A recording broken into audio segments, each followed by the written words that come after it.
Hello folks, welcome back to MTG Burgeoning here. If you're clicking on this video, you are seeing a brand new type of content for us here.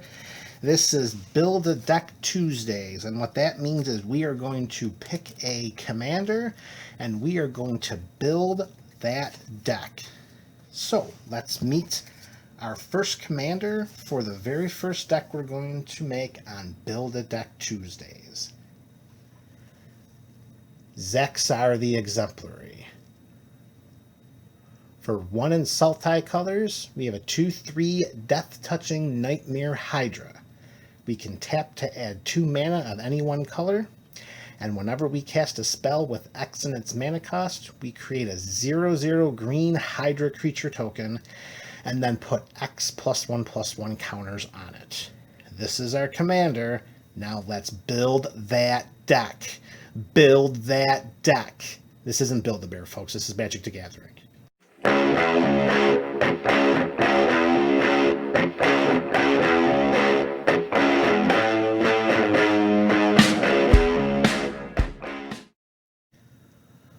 Alright, so we've got a Zaxara the Exemplary Sultai Commander deck.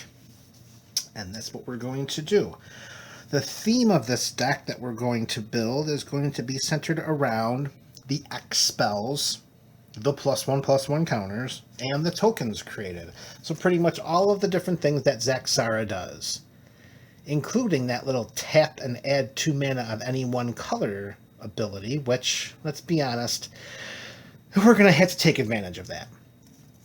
So what we're going to do is you, the viewer, you're going to let me know in the comments what cards would you want to see in this Zaxara build. We're going to do this in steps. We're going to do this in layers. And the very first box we're going to check is let's compile a nice, powerful list of X spells to include in this deck. You tell me. Leave a comment below. Tell me a card. Tell me some cards. Why they're good. Why you want them in there. And we'll do the best that we can to get them into that deck for the next time that we meet. To give some, I don't know, some motivation or some inspiration as to how we're going to build this deck, I've already included in this deck 10 cards, not including Zaxara. So it's the first 10 of the 99 that we're going to include in this deck, and these are automatic inclusions, and we cannot debate them at all, folks. They're going in, they're staying in, and these are the cards that we're going to help build around Zaxara in order to make a nice, strong, powerful Sultai deck. The first card we're going to include, boy, if this card wasn't made for Zaxara in mind, I don't know what was. Unbound Flourishing. Modern Horizons Mythic Rare for 2 and a green. Whenever we cast a permanent spell with a mana cost that contains X, double the value of X. Okay? And whenever we cast an instant or sorcery spell or activate an ability, if that spell's mana cost or that ability's activation cost contains X, we're going to copy that spell or ability, and we may choose new targets for the copy. So if we line this up with Zaxara, what we're looking at is whenever we cast a permanent spell with X, double the counters from Unbound Flourishing, in addition to make ourselves a nice little Hydra creature token. And whenever we cast an instant or sorcery spell, we're doubling it, and then we're also going to get another token. Unbound Flourishing is card inclusion number 1 in this Zaxara deck. Number 2, Doubling Season. If we're dealing with tokens, if we're dealing with counters, let's just double them. And that's what Doubling Season does. If an effect would create 1 or more tokens under your control, it creates twice that many tokens instead. If an effect would put 1 or more counters on a permanent we control, it puts twice that many of those counters on that permanent instead. This, in conjunction with Unbound Flourishing and Zaxara, unstoppable, folks. Next inclusion, card number 3, Primeval Bounty. For 5 and a green, this mythic rare gives us 3 different abilities. If we cast a creature spell, we're going to create a 3/3 green beast creature token. If we cast a non-creature spell, we're going to put 3 +1/+1 counters on a creature we control. And whenever we play a land, or whenever a land, let me reframe that because that's definitely different. Whenever a land enters the battlefield in our control, we gain 3 life. We're going to be playing all kinds of lands, so we're going to be gaining life. And the creature tokens and the +1/+1 counters, doubling season. So many of these spells are going to have X right here, and then right there, and then back to here. You can see what we're trying to do, folks. We're trying to make an unbelievable value of engine based upon the X spells that we pick for this deck. So let's continue to branch off a little bit and get a little more specific. And with these following cards, we're going to focus just on the +1/+1 counters. And the next card up is Branching Evolution. A brand new card from Jumpstart. For 2 and a green, if 1 or more +1/+1 counters we put on a creature we control, twice that many +1/+1 counters are put on that creature instead. This works great with Zaxara. So instead of putting X +1/+1 counters on it, we put X times 2 +1/+1 counters on it. Same thing that doubling season would do. Branching Evolution, card number 4. Card number 5, again dealing with +1/+1 counters. We have Corpsejack Menace. For 2 and Golgari colors, we have a 4/4 fungus, a rare from Return to Ravnica. If 1 or more +1/+1 counters will be placed on a creature we control, twice that many +1/+1 counters are placed on it instead. Wait a second. Are you saying that we're having some redundancy here? I mean, is that the exact same flavor text just next to each other? Come on, camera, get in the game. There we go. Well, I'll be.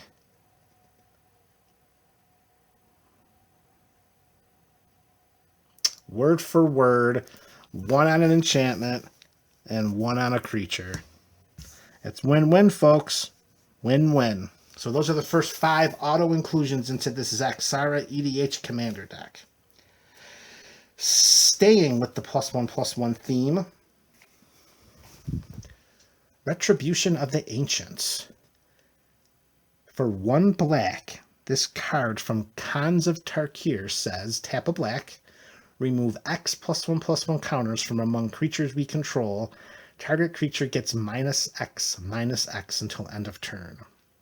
Here's where I struggle with this card. Why isn't this card played in every single deck ever that has +1/+1 counters? We are going to have tons and tons of creatures with +1/+1 counters, and then tapping a black to weaken our creatures a little bit to get rid of anything on the battlefield that isn't shrouded or hexproofed. Retribution of the Ancients is an awesome card for this deck. Auto include, folks. With all the counters, auto include. All right, so moving forward, now we're going to start talking about some of the mana needed, because we're going to want to generate some big-time mana, and we want to make sure that we can store pockets of mana that we could use for later points in the turn or game. And how we're going to do that is we're going to get a little storage guy known as Kruphix, God of Horizons. For 3 and a Simic, we have a 4/7 legendary enchantment creature, a god. It's indestructible, and as long as our devotion to green and blue is less than 7, Kruphix isn't a creature. We have no maximum hand size, and if unused mana would empty from our mana pool, that mana becomes colorless instead. So we can tap mana that we're not using, store it up with Kruphix, and just wait and wait and wait to cast a nice big X spell. Kruphix is our storage battery. Auto include in this deck, folks. Because of the near immense size that our creatures are going to be in this deck, another auto include is definitely going to be Selvala, Heart of the Wilds. For 1 and 2 green, This mythic rare from Conspiracy Take the Crown says whenever another creature enters a battlefield, its controller may draw a card if its power is greater than each other creature's power. We are going to have the most powerful creatures at the table. We will almost always be drawing a card. We can tap a green and tap her, and we add X mana and any combination of colors to our mana pool where X is the greatest power among creatures you control. We're just going to generate mana, and if we have to, we store it up with Crewfix, or we're going to cast one of our X spells. Selvala is another auto-include. That leaves 2 cards. So far, we've utilized the +1/+1s, the +1/+1 counters. We've talked about the tokens. We've talked about some X spells. Now let's talk about a couple of win conditions. And I'm pretty sure if you knew the commander was going to be Zaxara, that it was only going to be a matter of time until we started talking about Penman's Aura. Now, we're not going to include Freed from the Real. We don't want too many auto infinite combo win cards in this deck. Just doesn't make for a very fun game, and doesn't make for a very fun metagame either. So, Penman's Aura is included. For 1 and 2 blue, this uncommon from Lauren reads, tap a blue, untap enchanted creature. Tap a blue, enchanted creature gains flying until end of turn. Tap a blue, enchanted creature cannot be the target of spells or abilities this turn, which says Shroud. And tap 1, and enchanted creature gets +1/-1 or -1/+1 till end of turn. So pretty much the inclusion of this card is to take advantage of Zaxara. We would enchant Zaxara with the Penman's Aura. Tap Zaxara for 2 mana of any one color, which would be blue. For those 2 blue, Zaxara is tapped. We use one of those blue to untap Zaxara. Tap Zaxara again for 2 more blue mana. Use one of those and keep going until we get the amount of mana we want to cast a game-winning X spell. Penman's Aura, auto-include. And lastly, this is card number 10 for this Zaxara Sultai build. It's another win condition, and honestly, this could be a very easy win condition if we have some combination of cards that we have in front of us right now. And that is going to be Simic Ascendancy. For green and the blue, this rare from Ravnica Allegiance reads, tap 1 and a Simic, and we put a +1/+1 counter on target creature we control. And whenever 1 or more +1/+1 counters are put on a creature we control, we put that many growth counters on Simic Ascendancy. At the beginning of our upkeep, if Simic Ascendancy has 20 or more growth counters on it, we win the game. So this can get out of hand very quickly. Unbound Flourishing, Doubling Season, Branching Evolution, Corpse Jack Menace. Oh, no, sorry, not Corpse Jack's Menace, not Branching Evolution. That's my mistake. Those would be for if we were to cast a creature spell that had the +1/+1 counters. They doubled onto the creature, and then they would double onto here. It wouldn't be a double. It would just be the doubling the one time. But still, you can see how that would really get out of control. And Simic Ascendancy provides us with an additional win condition. So there it is, folks. We've got our commander. We've got our first 10 cards. 89 cards to go. I want to hear from you. Give me some X spells. I want some spells with X in the casting cost that deal with +1/+1 counters, that deal with tokens, that deal with win conditions. I know off the top of my head, I can think of some right now X win conditions that would be perfect for this deck. What about removal with X? What about ramp? What about card draw? So many options available. I want to hear these X spells. Let's make this deck an X spell heavy deck. Let me know in the comments below. Let's start a conversation. Folks, we'll be back next week with some updates to this deck. Don't go away. We're going to build one hell of a deck, folks. Burgeoning out. Want to become a Pack Wars combatant? 4 easy steps. Step number 1.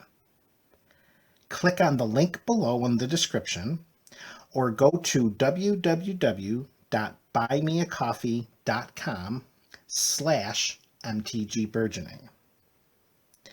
Step number 2.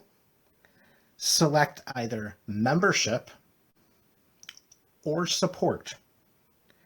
Membership will enroll you into Pack Wars for $5 each month. Support will cost $5 for 1 month.